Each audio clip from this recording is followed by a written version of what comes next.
Module, we discussed the shape of our Earth in terms of the lithosphere, the hard portion of our Earth. We examined how that structure is a lot like an onion and a whole lot like the atmosphere, where there are a series of layers, each having different properties in terms of their matter, their consistency, and even the motion that which takes place within those different layers.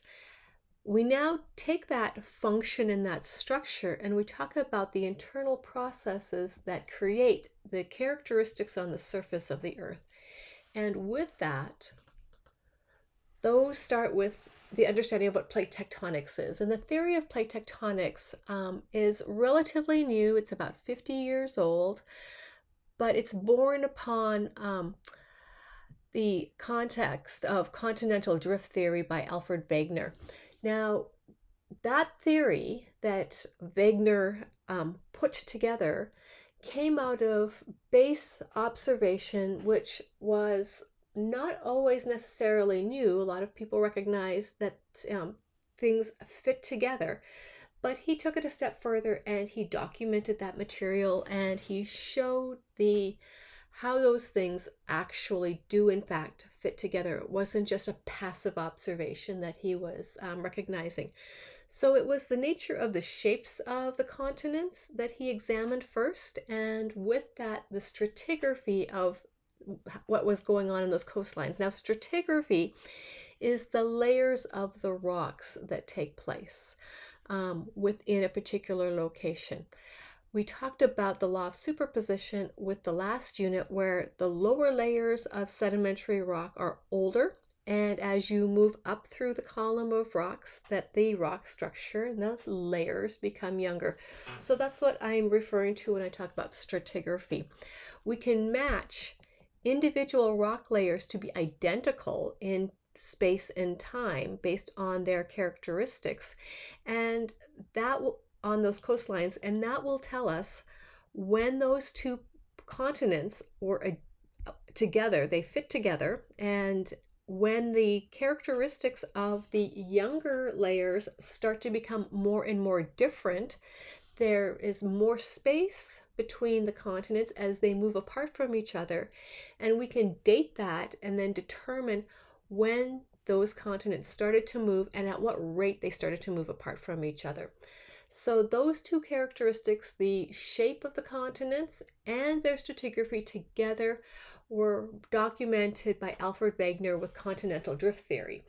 Now, with continental drift theory, even though geologists recognized, hey, he's absolutely right on this, the theory was rejected because Alfred did not understand at that time, because he didn't have the science and he didn't have the technology to uncover what was causing that movement across the surface of the Earth. He postulated that the continents just sort of drifted apart, and he couldn't explain why they just drifted apart, what caused them to split apart and then merge together.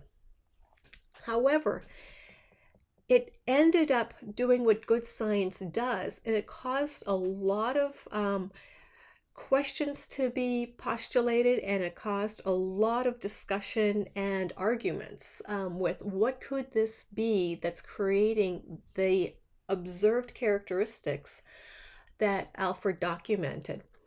And out of that, plate tectonics was born.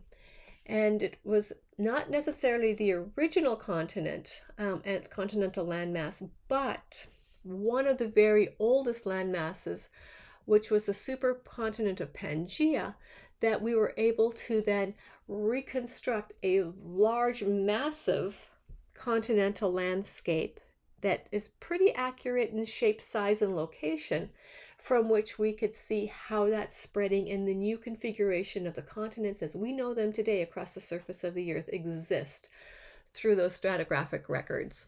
So today, we've moved from Alfred's continental drift theory to plate tectonics, and we know that the mechanism that Alfred didn't have is an endogenic process. So that's right here at the bottom of the slide here. Endo means internal, genic means to generate.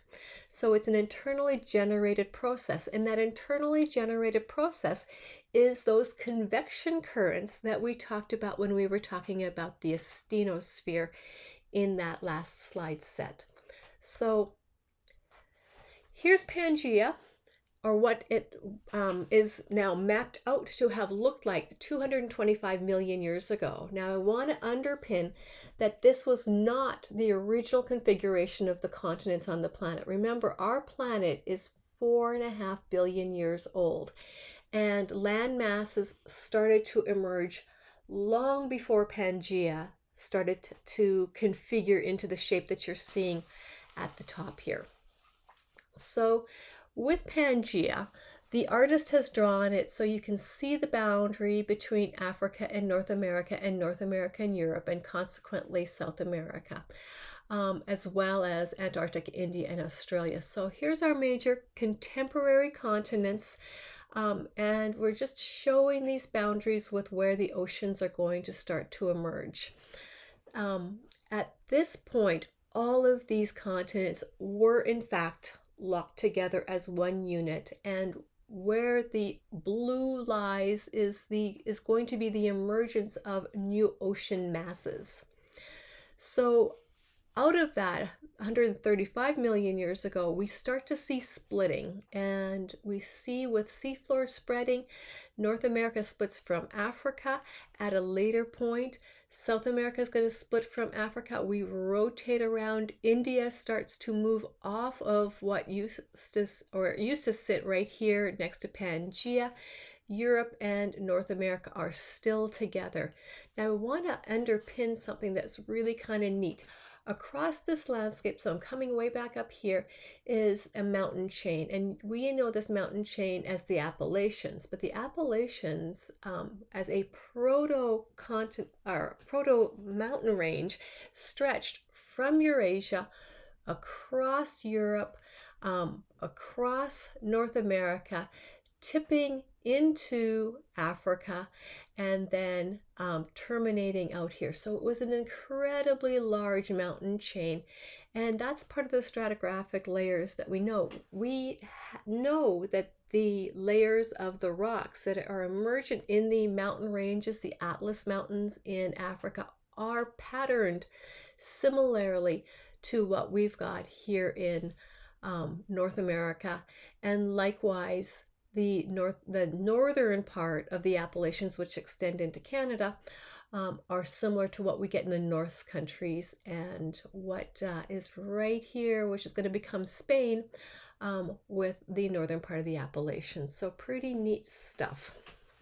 So as we are splitting things, and we're splitting the Appalachian range into now 3 large mountain ranges on 3 different continents, we end up pushing and rotating like a bell, Africa and South America around. We're going to close the Tethys Sea and push Africa into Europe and create eventually the Mediterranean. At a later date, we're going to split Australia from Antarctica.